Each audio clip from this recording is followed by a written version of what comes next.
ઓમ શ્રી ગણેશાય નમઃ. જય શ્રી કૃષ્ણ મિત્રો. આજે આપણે સુંદર મહાભારતનો એક પ્રસંગ સાંભળીશું. પાંડવોનું મામેરું.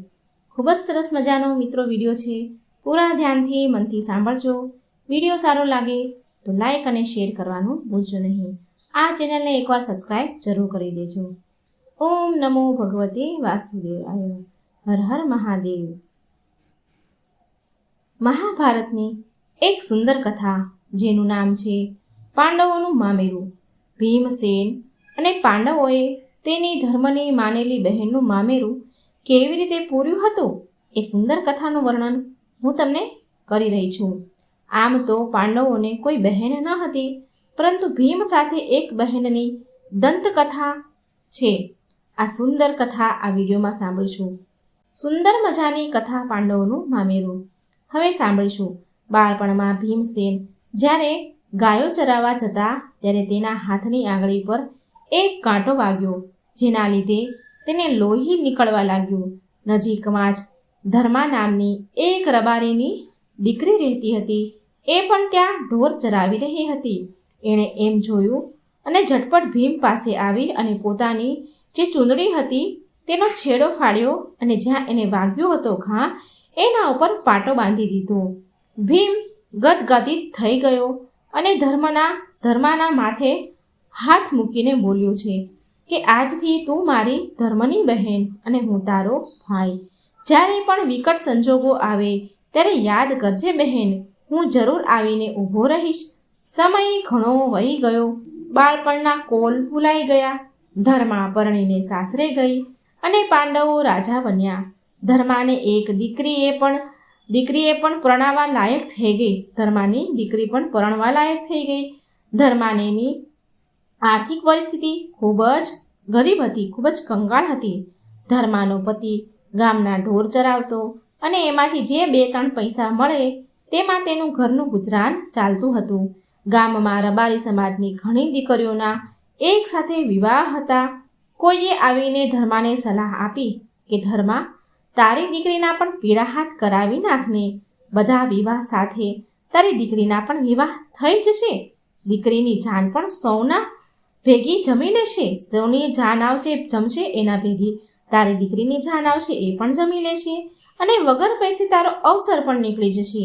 ધર્માને સલાહ તો સાચી લાગી અને દીકરીના લગ્ન લખાઈ ગયા. એ સમયે મામેરાનો પણ બહુ મોટો મહિમા હતો. બ્રાહ્મણ મામેરાની કંકોત્રી લઈને જાય એવો રિવાજ જેટલી દીકરીઓના લગ્ન હતા એના મામેરાની કંકોત્રીઓ લઈને ભૂદેવો ગયા. તેના મોસાળે એક ગરીબ ધર્મા જ બાકી રહી. બ્રાહ્મણે ધર્માને પૂછ્યું કે ધર્મા, તારે તારા ભાઈને મામેરાની કંકોત્રી નથી મોકલવી? માથું હલાવીને ના કહે છે અને કહ્યું કે મારે કોઈ ભાઈ નથી. અને ધર્મા રડવા લાગી. ત્યારે બ્રાહ્મણે કહ્યું કે જો તારે કોઈ ધર્મનો ભાઈ હોય તો કહીને હું તેને કંકોત્રી મોકલાવું. કારણ કે બ્રાહ્મણને તો કંકોત્રીના બદલામાં દક્ષિણા લેવાની લાલચ હતી. અને ધર્માને અચાનક બાળપણમાં ભીમે આપેલા કોલ યાદ આવ્યા. આંસુ લૂછીને મહારાજને કહ્યું કે મેં ભીમને ધર્મનો ભાઈ માનેલો છે, પરંતુ અત્યારે એ તો હસ્તિનાપુરના રાજા છે. એને કંઈ થોડું યાદ હશે કે ગરીબ બ્રાહ્મણની આંખો ચમકી. મામેરું લઈને આવે કે ન આવે, પરંતુ મને દક્ષિણા જરૂર મળશે. એવા વિચારે ધર્માની મામેરાની કંકોત્રી લઈને મહારાજ તો ઉપડી ગયા હસ્તિનાપુરના પંથે. ભીમને હાથો હાથ કંકોત્રી આપી અને અઢળક દક્ષિણા સાથે ભૂદેવ પરત થયા. ભીમસેને બાળપણના કોલ સાંભળ્યા હતા એ બધું યાદ આવ્યું. ખુશ થઈ ગયા. માતા કુંતી પાસે આવીને બધી હકીકત કહી અને કહ્યું કે મામેરું લઈને તો જરૂર જવાનું છે. કુંતા માતાએ પણ હા કહી અને બસ પછી તો પૂછવાનું જ શું. ભીમસેન ઉપડ્યા. સોની બજારમાં જેટલા સોના ચાંદીના દાગીના હતા એનું મોટું પોટલું બાંધીને આવ્યા. રાજમહેલમાં પાછળ વેપારીઓની વણઝાર સિદ્ધિ મહારાજ યુધિષ્ઠિર સાથે ફરિયાદ માટે આવી. બધાની એક જ ફરિયાદ કે ભીમસેન બધા જ દાગીના લઈને આવી ગયા છે. યુધિષ્ઠિરે હકીકત જાણી અને હસતા હસતા સૌને સાવધાની આપી કે ભાવ મોકલીને સૌ નાણાં લઈ જજો. મામેરાના હરખમાં અને બહેનના પ્રેમમાં આ બધું થયું. પછી તો કાપડ બજાર અને વાસણ બજારમાં પણ એ જ પરાક્રમ ભીમસેને કર્યા. બસ મહારાજ યુધિષ્ઠિર સૌને નાણાં ચૂકવતા જાય અને મલક મલક હસતા જાય. આનંદનો અજબ માહોલ રચાયો હતો. સામાન, દાગીના, કપડાના ગાડા ભરાયા, રથ જોડાયા અને મોંઘું મામેરું ચાલ્યું ધર્માને ગામ. શ્રી કૃષ્ણ માતા કુંતી, સહદેવ અને નકુળ સાથે ગયા. કુંતા માતાને ભીમની હસ્તિનાપુરની હરકત યાદ આવી. પારકા ગામમાં જઈને આવું કરશે તો એમ વિચાર આવ્યો તો બપોરનો સમય થયો. રસ્તાની બાજુમાં મોટો વડલો નીચે વિશ્રામ કરવા બેઠા. વિશ્રામ લઈને રથ જેવો જોડાયો કે તરત જ કુંતા માતાએ ભીમને કહ્યું, બેટા, આ વડલાનો છાંયડો ઓળંગીને જો, તું જા, આગળ વધ, તો તને મારા સોગન છે. ભીમ કહે કે કેમ, શું થયું માતાજી? કુંતા માતાએ હસ્તિનાપુરની હકીકત કહી કે તું પારકા ગામમાં હસ્તિનાપુર જેવી હરકતો કરીશ તો આબરૂ જાય. તું તો અહીં જ રહે, મામેરા ભરીને વળતા અમે તને લેતા જઈશું. ભીમ તો સૂન બનીને ઊભા રહ્યા. બહેન, મારી ખરીદી મેં કરી અને હું જ મામેરામાં નહીં આવું, આ ક્યાંનો ન્યાય? પરંતુ માતાનું વચન પણ કઈ રીતે ઉથાપાય? અચાનક આંખો ચમકી વડના થળ પાસે આવીને આખો વડ ઉખેડી દીધો. વડને વાથમાં ભરીને મોટા ડગલે ચાલી નીકળ્યા. મામેરા પાછળ છાંયડો તો સાથે જ હતો ને, ક્યાં અને ઓળંગવો હતો? છાંયડો જોડે જ હતો, એને ઓળંગવાનો જ ક્યાં હતો? ભીમે તો યુક્તિ કરી. મામેરાના માણસોની નજર પાછળ ગઈ. કોઈ હવે વાદળ ચડી છે, કોઈ કહે આંધી આવે છે. સહદેવ સૌને કહે છે કે ભીમસેન વડલો ઉપાડીને આવે છે. ધીમે ધીમે ભીમ મામેરા સાથે થઈ ગયા. કુંતા માતાએ વડલાની બાજુમાં રોપાવ્યો અને શિખામણના 2 શબ્દ કહ્યા. ભીમ, વચન આપ્યું હતું ને કે આપણી આબરૂ ઘટે એવું કોઈ વર્તન ન કરજો. બહેન, ધર્માનું ગામ આવી ગયું. ગામના પાદરમાં જાતે ઉતારો તૈયાર થયો, કારણ કે આટલા મોટા મામેરા માટે ક્યાં સગવડ હોય ને. ગામ લોકો પણ રસાલો જોઈને અંદર અંદર વિચારતા હતા કે આ કોણ હશે, ક્યાં જતા હશે? ધર્માનું મામેરું હશે એવી તો કોઈને કલ્પના પણ ન હતી. ભીમે કુંતા માતાની અનુમતિ લઈને બહેનને મળવા જવાની ઈચ્છા વ્યક્ત કરી. રજા આપતા જ ભીમસેન તો ઉપડ્યા બહેનના ઘરે. મહા મુસીબતે ગરીબ બહેનનું ઝૂંપડું શોધી કાઢ્યું અને ક્યાંયથી ઓળખે બહેન. ભીમ કહે કે બહેન, હું તારો ભાઈ ભીમસેન. બસ પછી તો પૂરું થયું હસ્તિનાપુર. નરેશ એક રાખ બહેનના આંગણે સંબંધને ક્યાં સીમાડા હોય છે? ધન્ય ઘડી, ધન્ય ભાગ્ય છે. ધર્માના અનિમેષ નઈને આંસુ આવી ગયા. ધર્માને તો જોઈ રહ્યા ભાઈ બહેન એકબીજાને. આ મિલનને કયા શબ્દોના શણગાર કરું બહેન? આ તારું ખોરડું, આ તારા હાલ વિચારીને ખંખેરીને થોડું હાસ્ય. ભીમસેને, હા બહેન, હું એ તો ભૂલી જ ગયો કે જમવાની શું વ્યવસ્થા છે.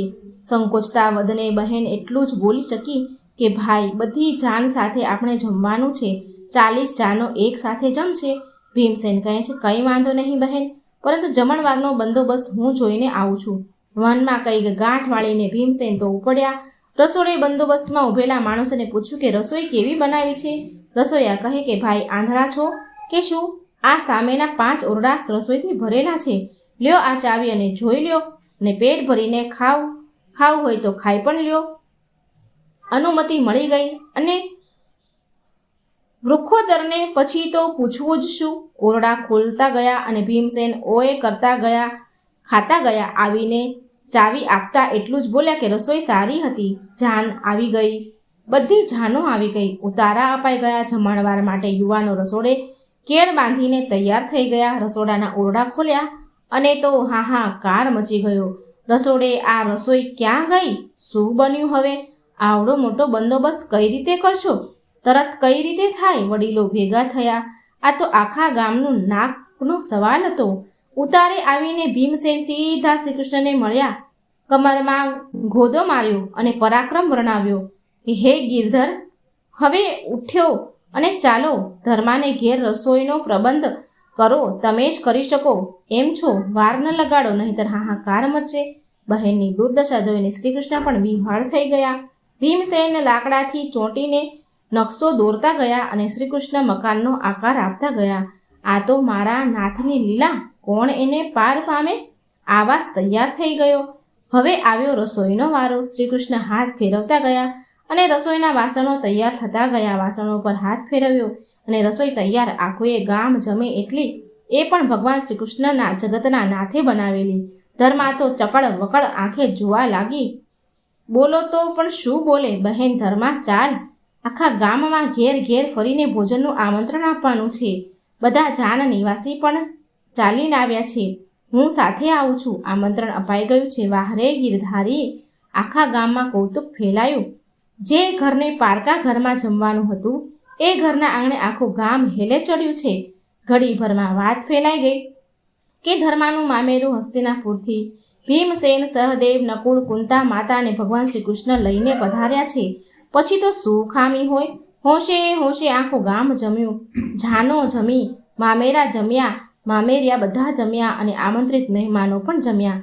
સૌના મામેરા ભરાયા. છેલ્લે વારો ધર્માનો હતો. હેકડે ઠઠ જનમેદની વચ્ચે ભીમસેને ઊભા થઈને બાથો ભરી ભરીને મામેરું આપ્યું.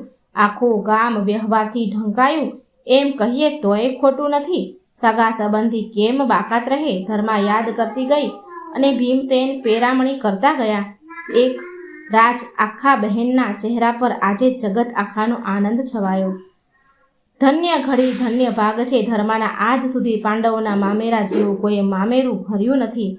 જેને ચુંદડીના લેરથી ભાઈને પાટો બાંધ્યો હતો, એ ભાઈએ એના ધર્મની બહેનને આખા જગતનું સુખ આપી દીધું. તો મિત્રો, આ હતું પાંડવોનું મામેરું. આ સુંદર કથાનું વર્ણન મહાભારતની કથામાં કરેલું છે. જે અંત સુધી સાંભળવા માટે ધન્યવાદ મિત્રો. વિડીયો સારો લાગે તો લાઈક, શેર કરજો અને ચેનલ સબસ્ક્રાઈબ કરવાનું ભૂલશો નહીં. જય શ્રી કૃષ્ણ. રાધે રાધે. Thank you.